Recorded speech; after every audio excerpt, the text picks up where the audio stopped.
Hello, boys and girls. Itai here, and I'm an Embraer captain. And today I want to talk to you guys a little bit about the Embraer E-Jets family, which means E170, 175, 190, 195. Their fuel system, which is a very automated, very nice, easy system to use. But I just want to show you just how much it is. For this demonstration, I'm in Prepare 3D V4. And I'm using the Feelthere Embraer E-Jets version 3. So it does a pretty good job, I think, so far. I'm pretty impressed with the system depth. If I see anything I don't like, I'll point it out. As always, be my guest if it helps you guys, but if you want something official for real life training, always refer to your official sources. I'm just rambling here. I'm not doing it according to any official script to cover everything. I'm just kind of going through some stuff that I would see. I'm not going to cover too many abnormals. I just want to give you a basic system overview. So, the fuel system, very simple. So we can see the fuel system in two places. First of all, on the main ICAS, we have the fuel quantity here. We can see the left and right tanks quantity, and then the total fuel quantity, as well as the fuel flow for each engine. And other places, obviously, the multifunction display fuel system synoptic page. Okay. Before I go into here, the controls for this system is done from the overhead, the fuel panel. The only thing that's not really shown here, now I'm kind of wondering, I've never touched it before. Okay, I'm going to get to that. So fuel system, as you can see, very, very basic stuff. So you can see the crossfeed, which I'm going to talk about in a bit. DC pump, and two AC pumps, 1 and 2. And if we go to the system synoptic page, we can see roughly the same things. So we can have we have each tank quantity, okay, and it has an amber range and a red range, okay. We have a fuel temperature that's taken from the left tank, and conveniently it's located over the left tank in the synoptic. We have the total display and the fuel used. Okay, we have the APU and the engine symbology. So this is the APU fuel shutoff valve, and these are the engine fuel shutoff valve. We cannot control these shutoff valves directly. These are controlled by the FADEC for the respective engine and the APU. So as soon as the APU switch turns to on, the FADEC automatically turns the APU fuel shutoff valve to on. And once we actually start the APU, it starts drawing. And as we can see, there's a crossfeed valve, and the APU is connected to the right side of the system. Okay, the only way we can access directly the fuel shutoff valve for each individual engine is through, or I guess for the APU as well, we can turn the fuel shutoff valve using the APU, the APU emergency stop. That's how we can just turn it off from the fuel shutoff valve immediately with no spool down or anything like that.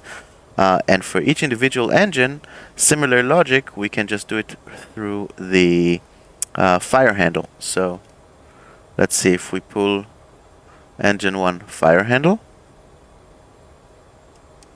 Oop. Damn, I did not want to do that. But now it would force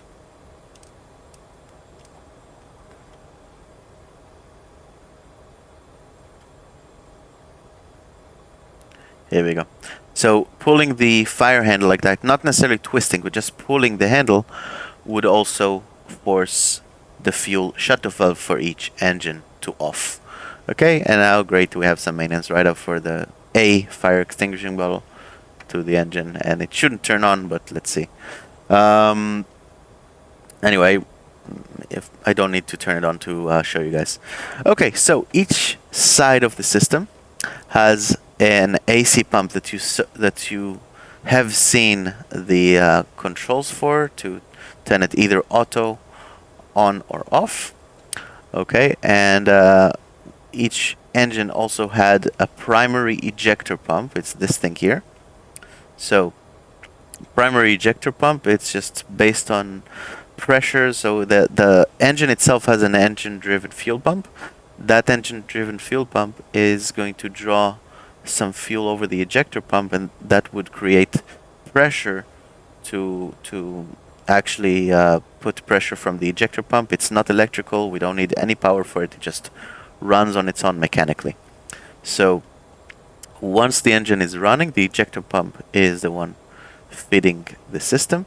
If it fails, or if right now the engine is not on and we have AC power on, then the AC power would feed the engine, the respective engine. If it's on right now, the AC number one would feed the APU. For some reason it doesn't show this way, but it would be AC would be green and feeding the APU.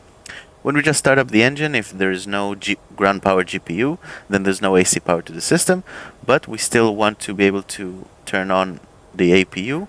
We also have a DC pump that sits on the right tank to feed the APU. The tank itself, I'm not going to talk too much about it. There's some more pumps and like some more internal logic over there, but it's fairly mechanical. I'm not going to do that. It's fairly transparent to you guys. The fuel panel, fueling can be done from the right wing. There's like a fueling panel over there, which from there you can pressure fuel the entire system. Or if it's broken for any reason, you can just, each individual tank, you have a place over the wing to just gravity feed the fuel pumps, the fuel tanks, excuse me. And there's also drain places, and if the fuel indication doesn't work, there's places you can do that under the wing manually. But usually you'd have maintenance personnel do that for you, and I think at that point it would just be easier to fix the fuel indication, but that beats me. Yeah, so as I said, we start up the engine from cold and dark. No GPU yet, so the DC. So now we want to turn on the APU. DC pump would turn in to help turn on the APU. As soon as the APU turns on, APU is providing AC power. So now the AC pump would turn on, and the DC pump would turn off. So now the AC pump would turn the system. Once we have the engine going, the ejector pump is much stronger, so we don't need the AC pump anymore. One final thing I want to talk about is cross-feeding. Cross-feeding. So this is a good example. We are on the ground. We have been working with the APU. The APU is drawing fuel from only the right tank. If we sit here in this situation for a long time, the difference between the tanks might start getting significant. Okay. What is considered excessive? So the limitation, or we would get an Embraer ICAS message for a fuel imbalance once the difference between the two tanks is more than 800 pounds. Okay, until then, a tolerance is fine. So usually I'm not even starting to consider cross-feeding until at least 500, 400, 500 difference.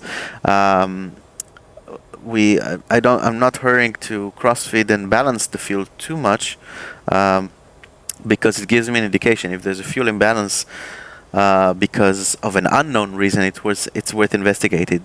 Maybe we have a leak. Maybe we have. So I'm not in a hurry to feed more fuel into the potential leak. But if it's just because a known reason, for example, we've been sitting here with the APU on for forever, and now we're getting ready to push, and it's been, I don't know, it's been an hour. So I would probably want to cross-feed. So how do we do that? Embraer makes it really, really easy for us. Okay, we just simply ask ourselves, which is the low tank? Right now, and for 40 pounds I would do that, but which is the lower tank? Number 2 is the lower tank. So, conveniently, we have a switch, crossfeed that says low 2. Okay, we can think of it also as the arrow is pointing to the right side, so we're feeding from the left to the right. Once we did that, a few things happen automatically, so we can see the low 2 indication above the crossfeed, the fuel crossfeed. The crossfeed itself just turns on because we demanded the system to do a crossfeed. Okay, and now what would happen is that it's not really simulated well here, or at least it's not shown really well, but the AC pump would turn on automatically. It's part of the auto logic. AC pump would turn automatically, and it would provide pressure, in this case for the APU. And now we're feeding the APU from the left engine.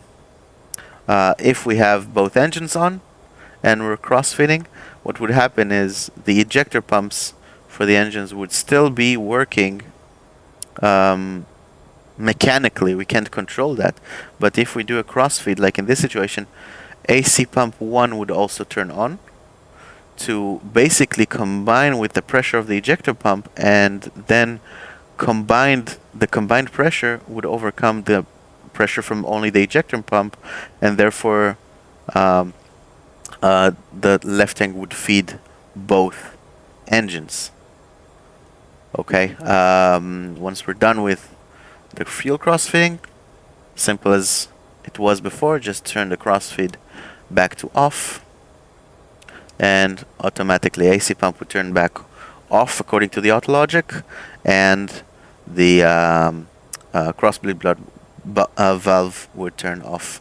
It's worth noting that if the crossfeed is working, so we would expect the AC pump to run automatically. Let's see if I can force it at least.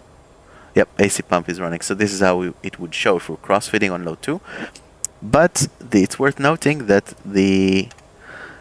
although the system logic demands AC pump 1 to turn on, if I force it off like that, that forcing off overrides the logic for the crossfeeding. So with that being said, I can spend many flights without ever touching this fuel panel. We just leave it on. You find when you get to the airplane, when it's cold and dark, you would find the system exactly in this position. And once you turn on the engine, it's the APU and then the engine, you just don't touch it, you just leave it on its own. If you need to crossfeed, you crossfeed, mainly because of, like I said, prolonged APU operations or single engine taxi operations on the ground. That would be normal to use the crossfeed for. But besides that, we leave it in that position for the entire duration of our operation. We land, we shut off the airplane, and we just leave it at that. So main point here, I could spend many flights without ever touching any one of these buttons. It just magically happens in the background, which makes it super duper convenient. That's all I have. I hope it was useful for you guys. If you have any questions, comments, concerns, suggestions, please let me know. I'd be very happy to hear. Otherwise, happy flying. Bye bye.